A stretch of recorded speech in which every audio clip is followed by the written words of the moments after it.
This is the Cinelux 16, one of the most amazing cameras that we saw this year at Cine Gear. It's half digital and half film.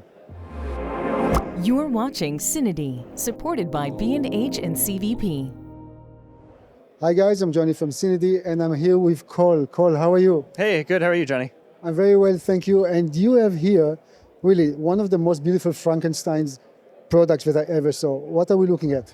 Thanks. So this is the Cinelux Project 16. It's a hybrid film and digital camera that gives you simultaneous film capture with digital capture as well. So you get a twin delivery file. Is this a working product or just a prototype? Yes, but this is something that you literally tried and it's working? Yeah, so it's what I would call a semi-working prototype. So the menu system all works. So we basically ended up making a digital camera as much as we did a film camera because of the way that the movement and the capture is designed. So it's not quite ready to shoot film all the way yet. We're not quite ready to show all the images, but each individual component. So the movement, the shutter, the mag, all of the motors, they all work independently. Our biggest hurdle now is getting the firmware all perfect and making it all work together. And that's the next step before we can really release some nice footage. Please don't consider me rude, but I never heard about you guys. Maybe you want to describe who is the company behind such a project? Yeah, so Cinelux Cinema Tools, it's myself, the founder, and my two partners who have engineering backgrounds, Kaz and Austin, who are here with me over there in our booth, still fielding questions as we speak. So with each of our three individual backgrounds, we were really able to create this ourselves, like only people before have been able to really think about. And we saw the opportunity and had the means and the sources for it, and we really went for it. It's been about 2.5 years now of development. Did you keep it so secret that nobody knew about it? Yeah, so we tried our hardest to keep it a secret. We had a much rougher prototype last year, actually. We did not make an announcement. I was very careful to not make any announcements or promises before I knew we had something worth sharing, and I really believed was headed for the market for the use of everybody. Yeah, you just said in a very easy way, we had the funds, we have the ability, we had the idea, but I think in reality, you need to bring all those components together in order to build a product. For example, the sensor. Where are you sourcing the sensor from? So just like most other digital camera companies, it is a Sony sensor. I hate to break that, but it's a Sony sensor. So it is a sensor that has been used in other cinema digital cameras as well. So same uses as another camera company's digital sensor. So in a way, it's an off-the-shelf sensor, let's say. But when it comes to the color science behind it, is it you guys or somebody else? Yeah. So everything else other than individual components are in-house designs. So the image processing that will be us. That is also still in development. The idea is to you can still get a raw image if you want, but the idea is to have the digital feed and the digital processing react as much as film as possible. So training the actual image processing on scanned film so that you can use the digital feed as an exposure tool and really a creative tool to look as close as one-to-one to your scanned film as it can.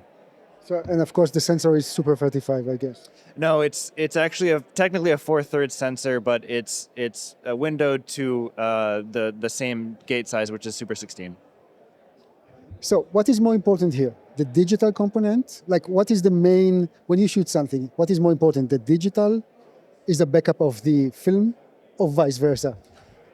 So this is a film camera. It is by and large a film camera. Our idea was to put the new generation of film cameras out there for the next generation of filmmakers. And what was happening before is we were shoehorning old technology into modern sets. And I think a lot of people who have used those cameras know what those are. So this is now a film camera that moves at the speed of digital. So you have your proxy if you want to edit right away. You have a rough image. You have a completely usable digital file if you want to immediately before you get your film and your scans back. So you can move as quickly as any other digital process pipeline. So this is really huge for dailies or even insurance purposes. Yes, exactly. So that's kind of what we think it's for. So great for dailies, great as a proxy, and great as insurance for producers and directors even. A lot of DPs are telling me it's a great tool for pitching film to people, who are maybe a little bit nervous still to shoot film. All weekend long, we've had more ideas of what can be used from this file as well. So everybody's imagination is going wild, and I really love to hear it, and it's really useful to us as well. Out of curiosity, the digital format, what would be the file, the codec, for example? Codecs. So pretty much all the main ones you want. Right now it's quad 4, 422.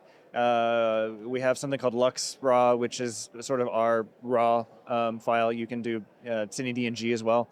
You have external media as well, CF Express Type B cards as well as there's internal storage as well. And then so you have your digital mag and you have your film mag.